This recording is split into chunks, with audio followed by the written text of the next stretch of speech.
Hello students. मैं doctor Shalini Bharti, associate professor, drawing and painting department, government arts college Kota.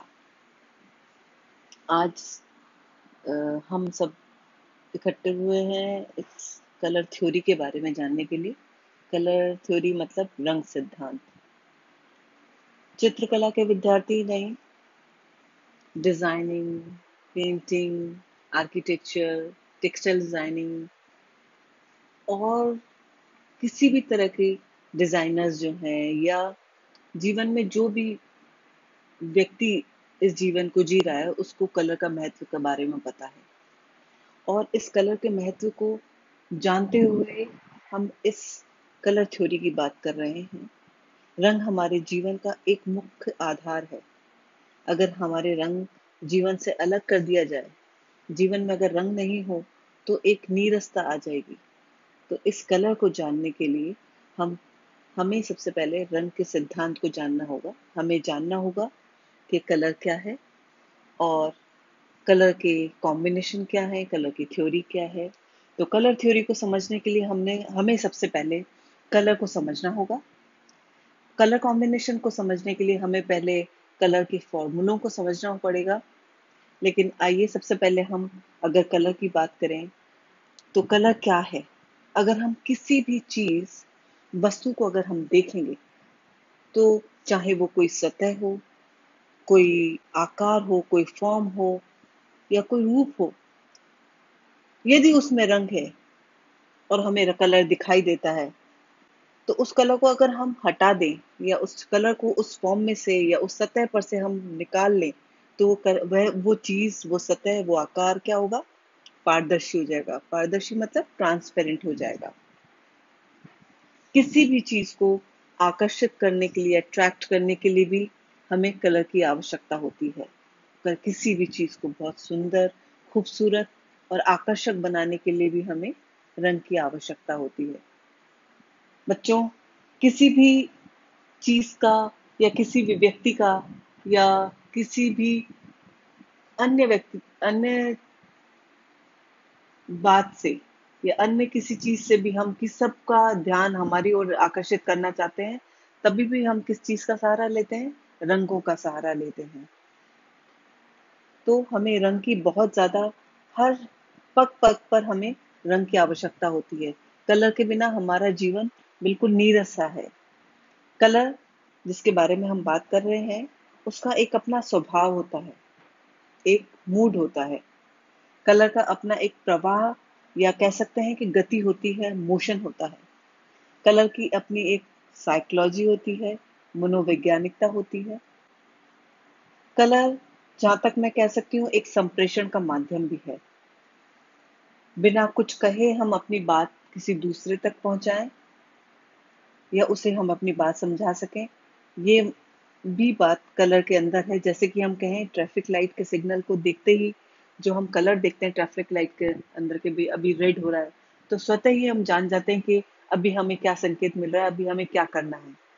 ऐसे ही कुछ symbol हैं जिनको देखने से, उन निशान को हम देखने से समझ जाते हैं कि ये हमें क्या संकेत दे रहे हैं और हमें क्या करना है। तो कलर का बहुत महत्व है हमारे जीवन में, और इसीलिए हम कलर के बारे में जानते हैं। और इस जानने के लिए सबसे पहले हम जानेंगे कि सबसे पहला जो चरण है वो है प्राथमिक रंग। प्राथमिक रंग मतलब प्राइमरी कलर्स। प्राइमरी कलर्स मतलब बेसिक कलर्स। ये बेसिक कलर कितने होते हैं? 3 होते हैं। कौन कौन से? रेड, ब्लू और येलो। ये 3 रंग होते हैं, जिसमें मैं रेड कहूंगी कि वर्मिलियन रेड शेड होता है, ब्लू होता है कोबाल्ट ब्लू, और येलो होता है लेमन येलो। ये 3 रंग जिन्हें हम प्राइमरी कलर्स कहते हैं। वास्तव में हम इन्हें प्राइमरी कलर्स क्यों कहते हैं, इसके पीछे भी एक बात है, क्योंकि ये तीनों रंग किसी के मिश्रण से नहीं बनते। ये रंग स्वतः ही ऐसे होते हैं, ये इन्हें हम किसी के मिश्रण से प्राप्त नहीं करते हैं। इसे हम इसलिए प्राथमिक रंग कहते हैं।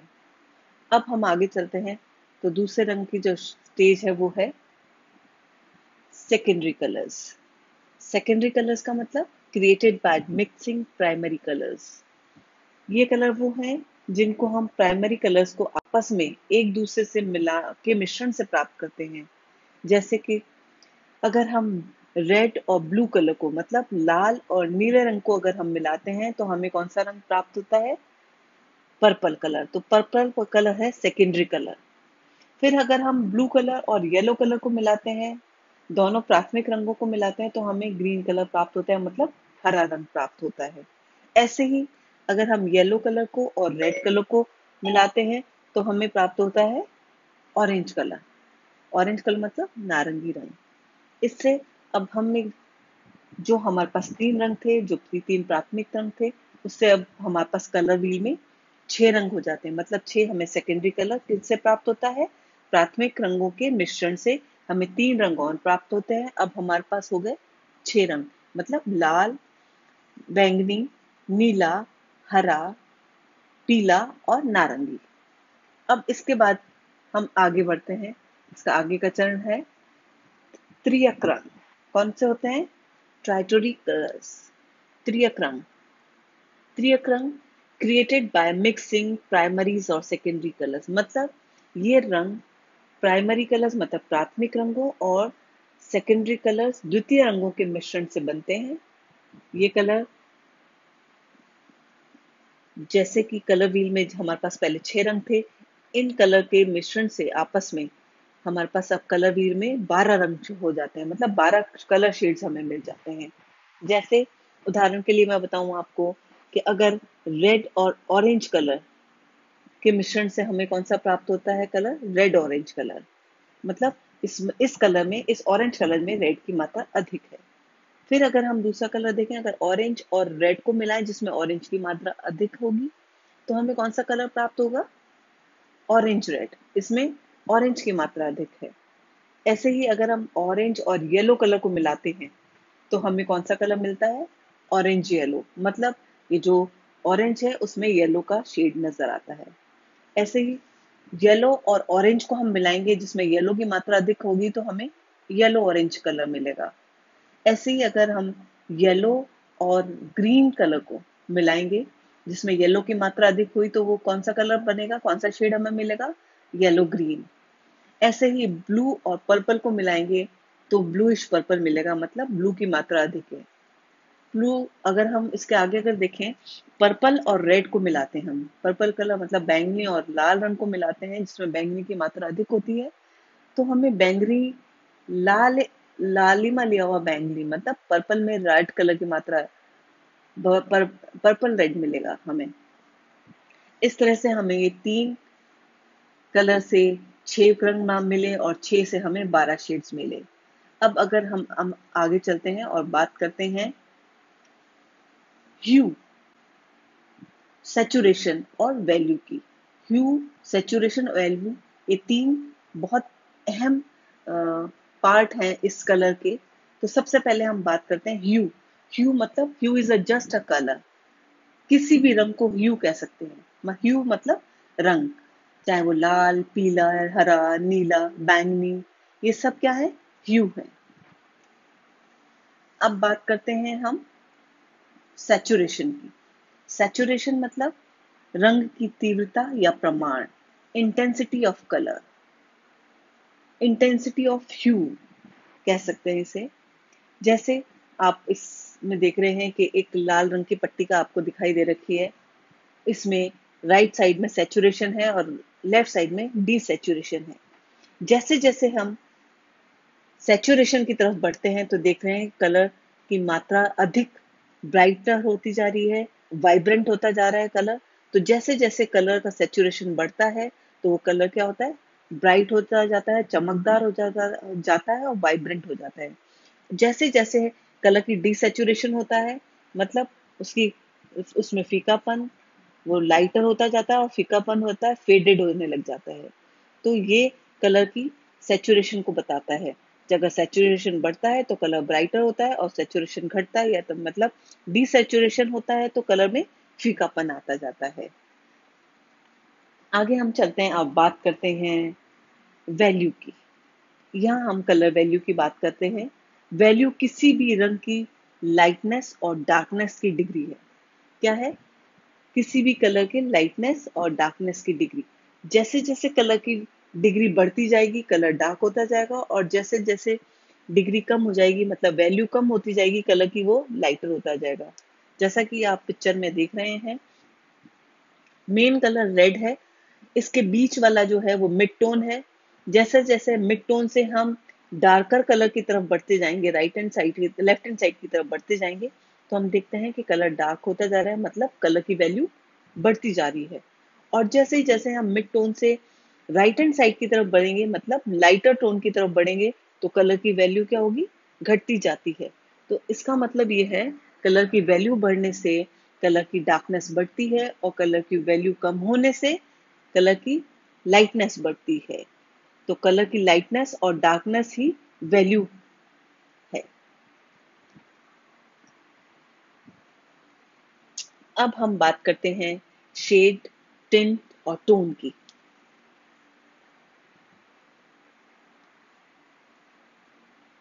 कलर में शेड का बहुत बड़ा महत्व है। अभी हमने कलर की रंगतें ली, कलर के 3 रंग से 6 रंग, 6 से 12 रंग लिए, और अब हम बात कर रहे हैं उनकी शेड्स की। अब एक उन 12 कलर के भी हम हजारों कलर के शेड्स बना सकते हैं। जैसे उदाहरण के तौर पे, कलर शेड जहां हम बात कर रहे हैं, colour produce by adding black, हम शेड कैसे प्राप्त करते हैं, एडिंग बाय ब्लैक कलर। अब जैसे उदाहरण के लिए मैं बताती हूँ, रेड कलर के साथ अगर हम ब्लैक कलर को मिलाते हैं, इसकी कुछ मात्रा, अगर हमने एक ब्रश कलर रेड का लिया और आधा ब्रश कलर हमने ब्लैक का लिया और उसको मिक्स किया, तो हमें एक शेड प्राप्त होगा। वो मेन कलर से थोड़ा सा डार्कर होगा। ऐसे करके हम एक ही कलर से डिफरेंट कलर के शेड्स, डिफरेंट वैल्यू के शेड्स बना सकते हैं। तो ये रहा शेड, जिसे हम कहते हैं colour produce by adding dark. मतलब हम किसी का भी शेड ब्लैक कलर के ऐड करने से हम प्राप्त कर सकते हैं। अब आगे चलते हैं, हम बात करते हैं टिंट की। टिंट मतलब अभी हमने बात करी थी कि हम किसी भी कलर में ब्लैक ऐड करके शेड्स प्राप्त कर सकते हैं, ऐसे ही हम बात कर रहे हैं टिंट की। तो tint is colour produce by adding white. जब हम किसी भी कलर के साथ वाइट कलर को ऐड करते हैं, तो हम different type of colours degree प्राप्त करते हैं। जैसे अगर रेड में हमने एक एक भाग हमने लाल का लिया और आधा भाग हमने सफेद रंग का लिया और उसे मिक्स किया, तो उसके बाद हमें जो टोन प्राप्त होगा वो पहले वाले रंग से कुछ हल्का होगा। ऐसे जैसे जैसे हम कलर में मुख्य रंग के साथ साथ हम उसमें व्हाइट को ऐड करते जाएंगे, तो स्टेप बाय स्टेप हमें लाइटर कलर टोन मिलती जाएगी। अब इसके बाद इसे ही हम कहते हैं टेंट। अब नेक्स्ट हम बात करते हैं टोन्स की। टोन क्या है?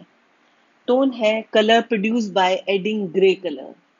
जब हम किसी ग्रे कलर की टोन को मुख्य रंग के साथ मिलाते हैं, तो स्टेप बाय स्टेप उसके उसकी मात्रा को बढ़ाते बढ़ाते हम अलग अलग प्रकार के टोन प्राप्त करते हैं। ये था हमारा कलर थ्योरी, कि किस तरह हम कलर व्हील में कलर को लेते हैं और किस प्रकार हम उनके शेड, टिंट और टोन प्राप्त करते हैं। इन इस प्रक्रिया के गुजरते गुजरते हम अगले क्लास में जब भी हम मिलेंगे, या अगली बार हम जब भी मिलेंगे, तो कलर फार्मूला, कलर कॉम्बिनेशन के बारे में बात करते हैं। आज की क्लास मैं यहीं समाप्त करती हूँ। शुक्रिया, thank you so much, bye.